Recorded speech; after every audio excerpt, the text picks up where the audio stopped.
The Mastering Local Marketing podcast helps local small business owners like you understand what it takes to successfully market your business and drive new customers through your doors.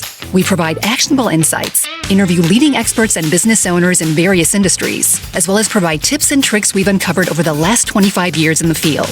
Whether you're starting your business or you've been at it for decades, let us provide you with the education and resources you need to grow your customer base. It's time to start mastering your local marketing.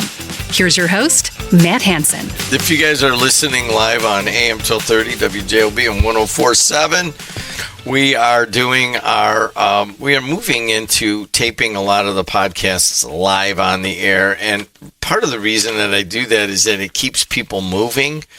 But really what it does is just gives me more time to blab. You know what I mean? Thank you. All right, let's get it started. You tell me when we're counting down to tape our podcast. Hey, ho, ho, ha, ha, key. She's counting down in 3, 2, 1. Hey, everybody, this is the Mastering Local Marketing podcast. If you have anything to do with trying to sell your stuff as your own company, if you're in a marketing department, or even if you're just kind of like understanding what marketing is and how it's changing, all you got to do is go to Apple, Spotify, wherever you get your podcasts, and listen to Mastering Local Marketing. It is the brainchild of one professor at Purdue Northwest, and that is Matt Hansen. Matt, thanks for coming in again. I am always here. I love to share all these different ideas with these companies and get them on the right track. So let's do this. We are broadcasting from Hammond, Indiana, but we get people that the fundamentals are the same. The fundamentals for marketing are the same.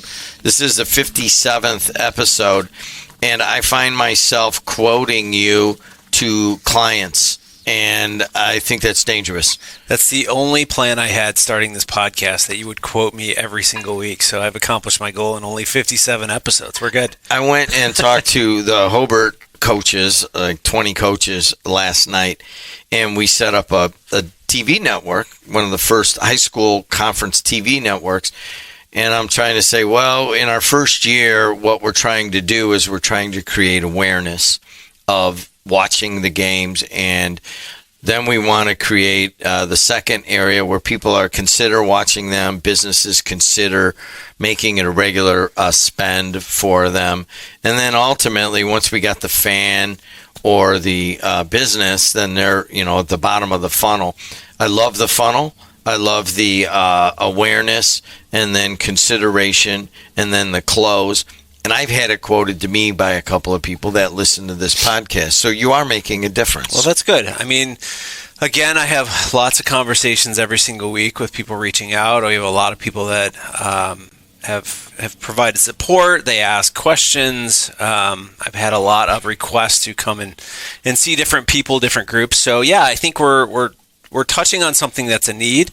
A lot of people forget about the small business owner, and really they don't have these large teams. They don't understand how marketing applies, all of the different things. So that's why we look at this each week, and we want to provide just one snippet of value that you could take back to your company after listening to each episode. And that's why we focus. We do have kind of a little bit of a script that we go on, but the idea is that literally we're going to talk about something today that you can take back, start to learn, and then apply as you go back to your business. I'm going to go off script here for a moment, which doesn't surprise anybody. Not at all. But we are in the process of interviewing marketing firms. Okay. And I never been in that game. I know, and some of the bigger ones here. I think we're looking at one out of Indianapolis that kind of specializes in sports for our sports network.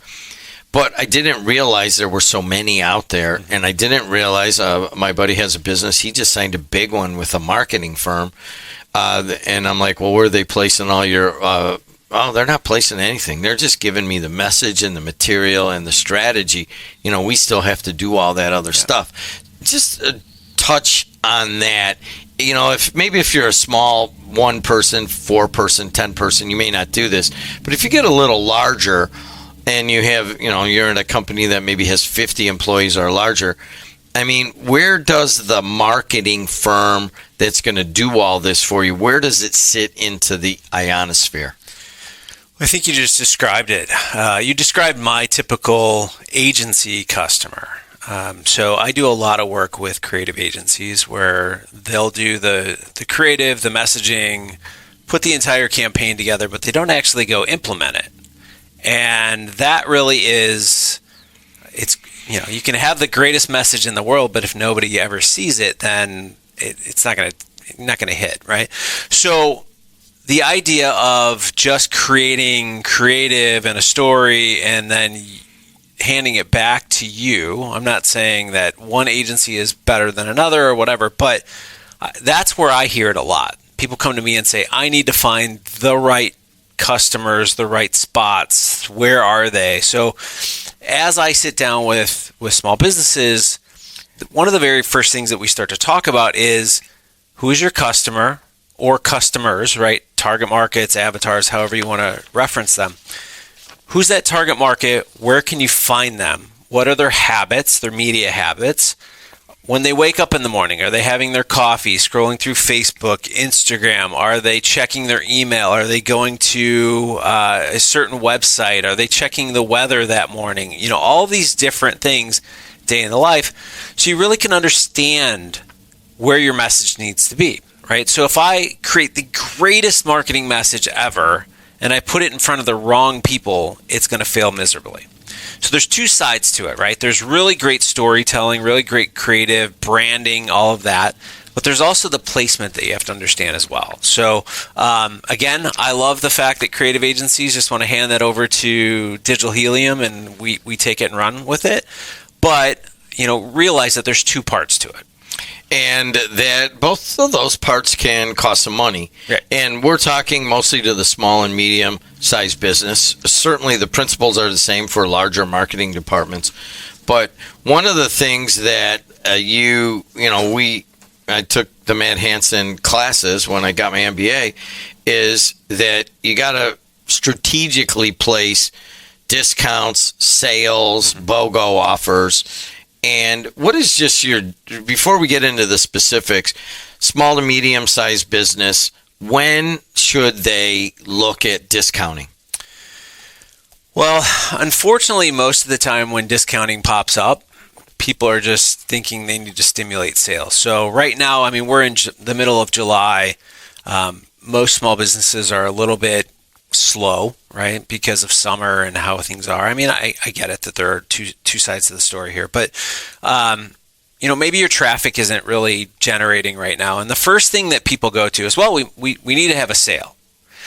And what you don't realize is a sale by itself is not going to stimulate enough traffic through the door to really make a difference, right? So if you put out there a 15-20% sale, in the long run, what we're saying here is, are you boosting your numbers that walk through the door, your phone calls, so drastically that you're actually making additional money, right? It's a mathematical game. And I don't think people think about it to that extent.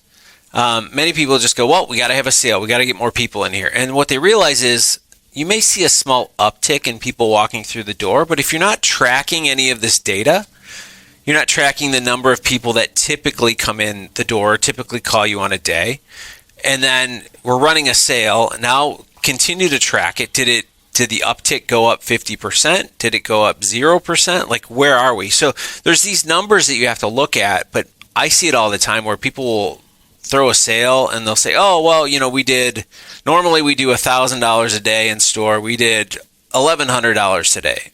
Okay. Is that drastically different? Let's look at what how much the materials cost and everything else. So again, there's so much to go into it, but most people throw a sale when it gets slow and they don't think through all of it, right? So is it driving traffic? Really what we need to focus on if it's slow is not necessarily just the sale, but how do I get more people through that front door? How do I get more people to make that phone call at that point, and that's getting out there in front of the right people with the right message.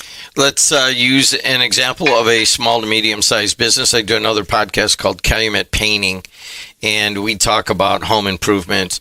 And every episode we do, the Ricardo Suarez, the guy who runs it, former fireman, says, listen, he's getting a lot of one-day baths. And he's like, listen, I can put you on the list right now, and we just go in order, but I'm about 2 months out. And he's like, if you can wait between November and April, when we're not outside painting houses, and give you a much timelier thing, and I can give you a much bigger discount, much better price. So is that an effective way of using the better price discount? Yeah, the way you got to look at it is there are weeks where you are extremely busy. There are months that you are extremely busy, and there are weeks and months that you are slow. So the idea really is if you could sell, and let's just use $1,000 a day as a baseline just for numbers' sake, right? When we had the home decor business years ago, if we had $1,000 a day, that was normal. If we had a $2,000 day, that was great. But there were days where we'd have a $100 day. Those are bad. So what we're trying to do is we're trying to get, if $1,000 is the baseline, how do we improve to $1,200 a day? Like, how do we get just that boost, that average across all 365 days out of the year? So we know that summer's going to be slow. We know that during the holidays are going to be through the roof. We know that January and February, like the first part of February, is always at the bottom. So we started focusing on summer, January. How do we boost some of those things? And they're smaller ticket items potentially, right? Or events that we're having that will drive people in. The holidays are over, New Year's is over. Everyone recuperates the first 2 weeks. They're all doing their health thing. And then they fall off, right? So, okay, do you do an event the second half of January, right? And get people out doing something there. So you got to look at all of the data that's out there. And I know a lot of people are saying that's a lot of work. It really is not a lot of work. We've talked about it before, is measuring just number of calls or number of people that walk in your door every single day, the number of orders or tickets that you take every day, and then the average order value. And you just keep track of those three numbers, and I'm telling you, you're going to understand your business so much better. Then you throw, you could throw an event, a sale, or whatever, but we're trying to average that out all the way across. So if you can get $1,000 average every single day for an entire year, that's great. If you can get it the next year up to $1,200 and $1,500 and so forth, that's what we're trying to measure. And when you throw a sale, think through all the things that go into it, and realize that it's not just a sale, but you have to understand the numbers behind it. Well, also there is, many of the, in-house things that we're going to talk about also apply to websites and to your social media. Let's go to a couple of things that are salient here, a little bit more detailed, oriented. Color. Now, certainly, like you go into, I always like to look at Walmart and walk down the aisles. And it's usually black on white, and it's just informational. It's very clear. But every once in a while, there's a big red one. Right. What does that mean? Yeah, well, so when I got my master's degree, I worked with the late, great Hugh Dawbeck, and we were doing a research project on color and its effects on the human interaction and really understanding what stands out. Right. And we all know that the reds, the oranges, the yellows, the hot colors are the ones that pop, that get our ideas or our eyes over.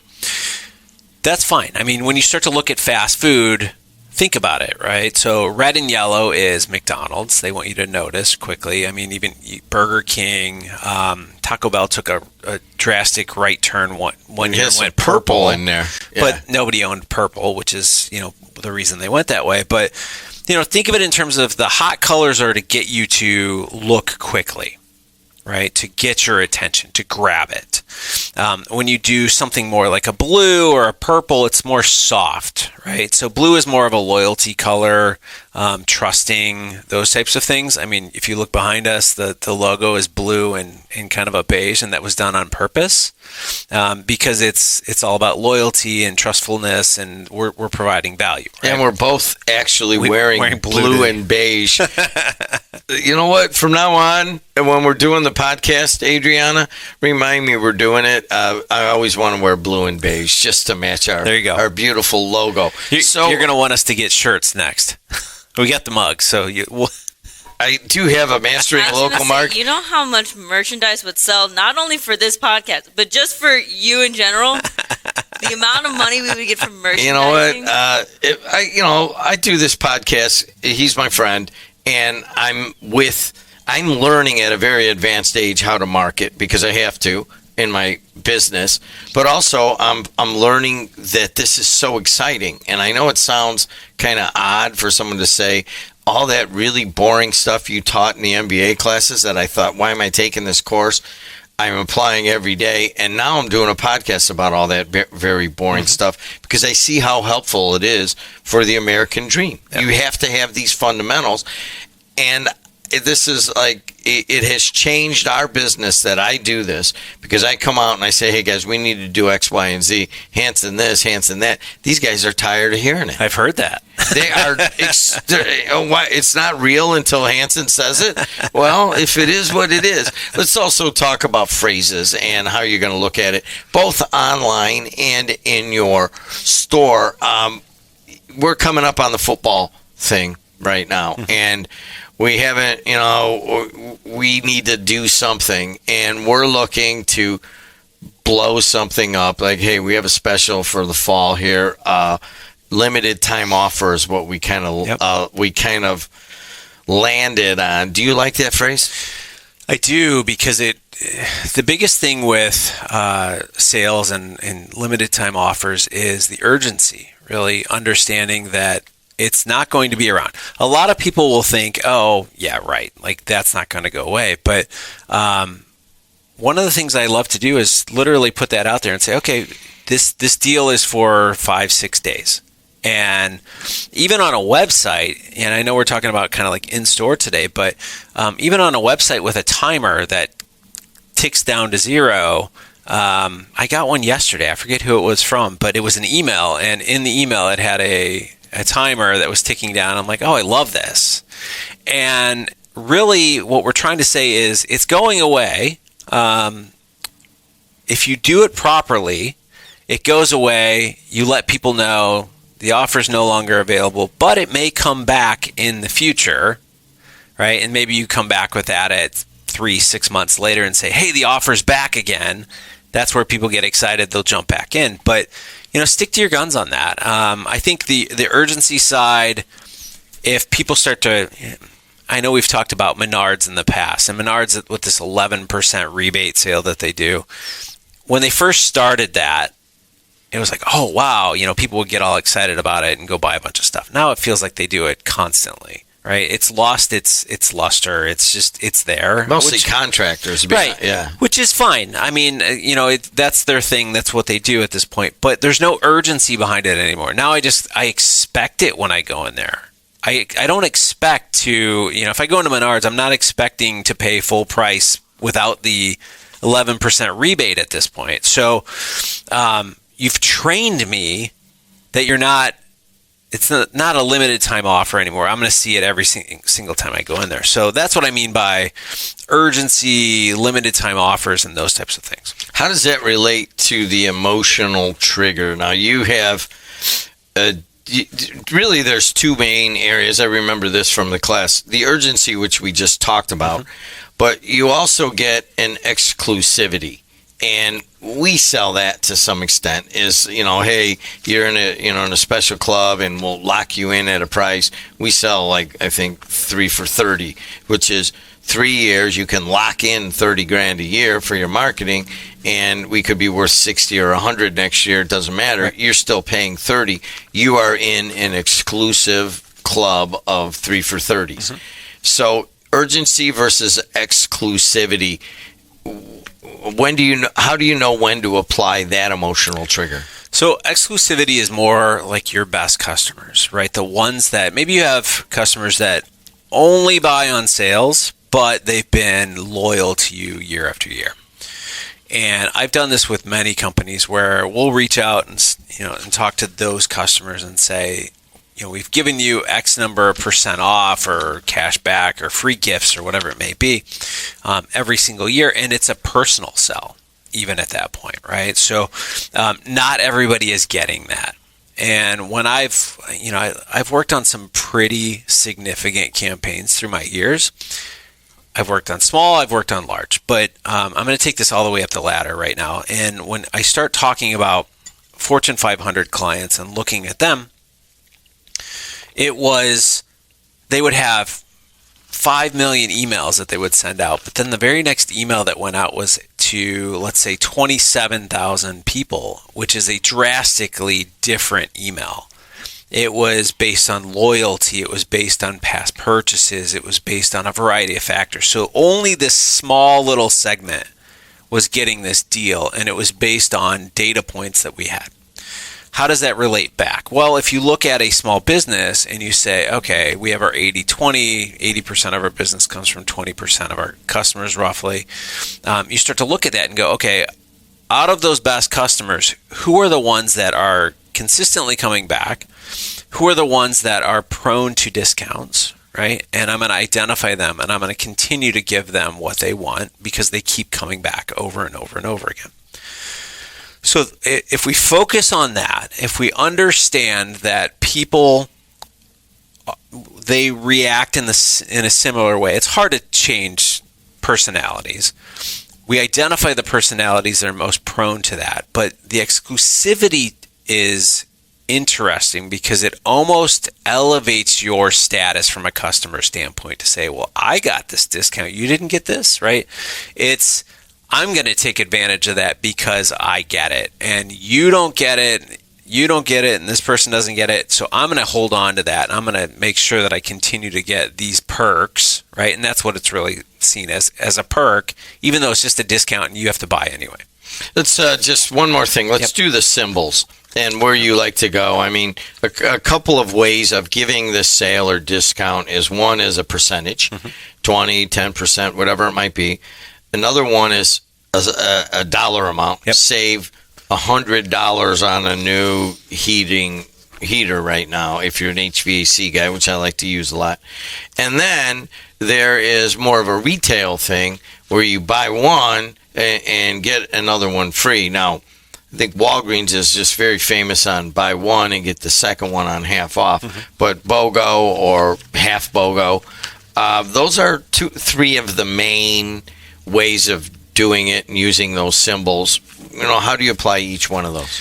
Yeah, you have to understand your customer base, right? So my wife and I will go shopping, and I remember there was this one shoe store, and they had a kind of a clearance section, but it was percentages, and they wouldn't put the dollar amount on there. So she was always asking me, this is 40%, how much is this? This is 20%, how much is this? So she was looking at the shoe, she was looking at the percentage, but she was asking me, because I could do math really quick, and it's not hard math, but like instantly was telling her what the price was. Something like that, a percentage off is great, but she was more focused on the dollar amount, how much it was going to cost. So it wasn't the percentage that was driving her, it was the dollar amount. So she's focused on how much is the final cost. If your customers are focused on percentages and getting that better deal, right, that 15, 20, 30, 40, 50% deal, you have to understand where they're at. If it's the buy one, get one, that seems like you're getting something for free, right? Even though it's still essentially kind of just a discount, right? So you have to understand the mindset of your customer before you put any of those out there. But a percentage, it's not like you can't hold the percentage, right? Whereas if you tell them that they got $5 off or $10 off, they know that they're saving that $5, that $10 and putting it back in their pocket. Or they're getting a new, like buy one plus you're getting another one. they're getting something tangible that they can hold on to. So you have to understand, I would test all of them, and I would understand what your customer base typically responds better to, and then play off of that.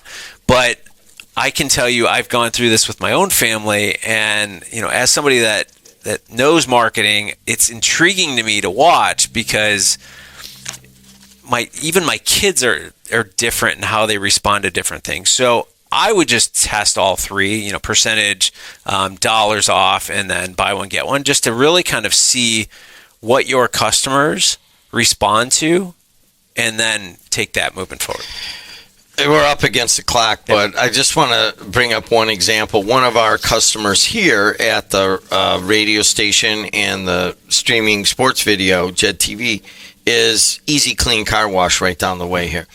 And I patronize them, and I buy a monthly pass for $19.99. Now, they have recently come out with, if you buy one at $19.99, your second car or your third car could be $9.99. Okay. So buy one, and every other car that's registered in your name can go at $9.99 as many times as they want. It's a great deal, because I've got basically 3 cars, and I was not always buying a car wash for kind of the older car, so I was just buying the $19.99 and $19.99 and not washing the last one. So for the exact same price, I can now include that third car. Yep.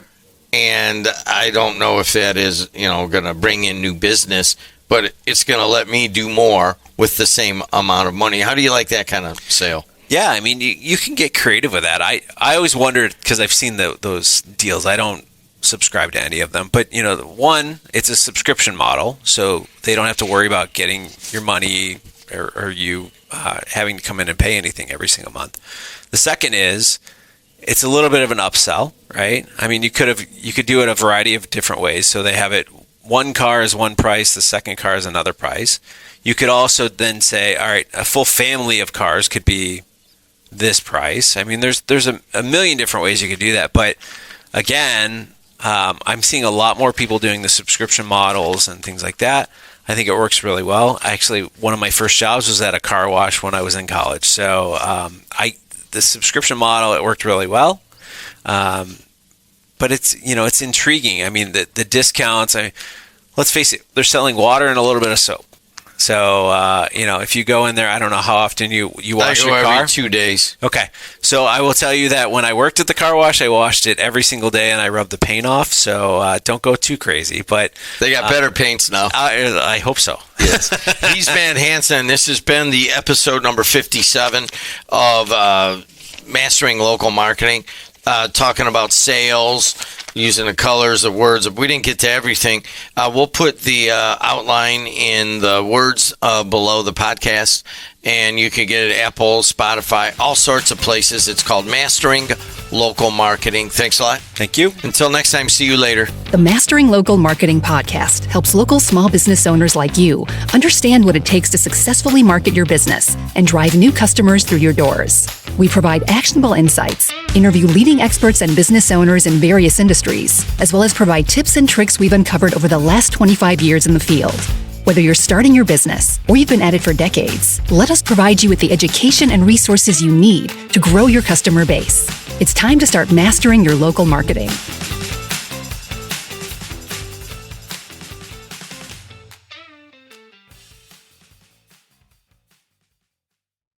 This episode is brought to you by Progressive Insurance. You chose to hit play on this podcast today. Smart choice. Make another smart choice with AutoQuote Explorer to compare rates from multiple car insurance companies all at once. Try it at Progressive.com. Progressive Casualty Insurance Company and Affiliates. Not available in all states or situations. Prices vary based on how you buy.